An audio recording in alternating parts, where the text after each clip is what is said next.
Bonjour, nous sommes le mercredi 20 avril 2022 et je vous propose la situation des cultures de cette semaine.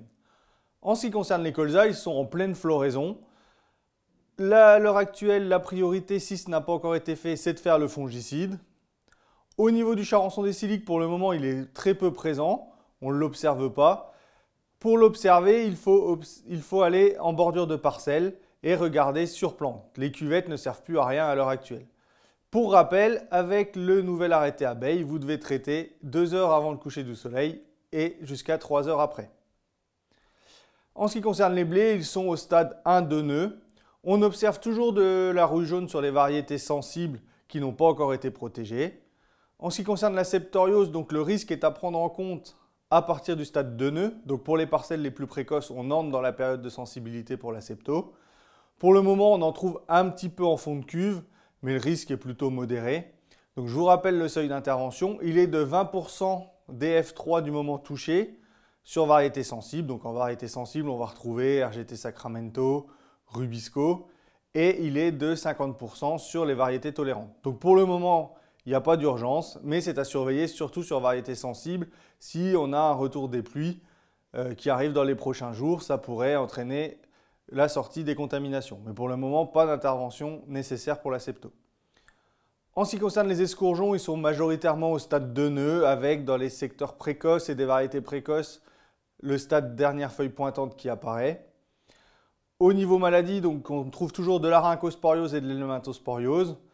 Généralement, les parcelles ont été protégées la semaine dernière et donc on attendra pour faire le relais à dernière feuille étalée, mais à surveiller quand même au niveau des maladies.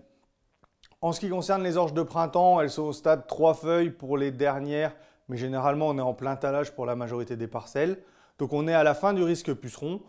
Là, il n'y a plus besoin de surveiller. Et comme souvent au printemps, on n'a pas vu de puceron sur cette culture. En ce qui concerne les maladies, pour l'instant, c'est encore un peu tôt et on n'observe aucune maladie. Donc la priorité sur les orges de printemps, ça va être de faire des rattrapages de désherbage ou des fois de la lutte contre les chardons. Au niveau des protéagineux, donc là on est généralement au stade 4-6 feuilles. Donc il faut toujours surveiller les cytones puisque les conditions douces actuelles sont favorables à leur vol. Et après donc la pression est très variable en fonction des parcelles. En ce qui concerne les tournesols et les maïs, les semis sont en cours. Donc ils devraient se terminer fin de la semaine pour les tournesols et courant de semaine prochaine pour les maïs. Donc les conditions actuelles sont très favorables puisqu'on a un lit de semences qui est encore humide.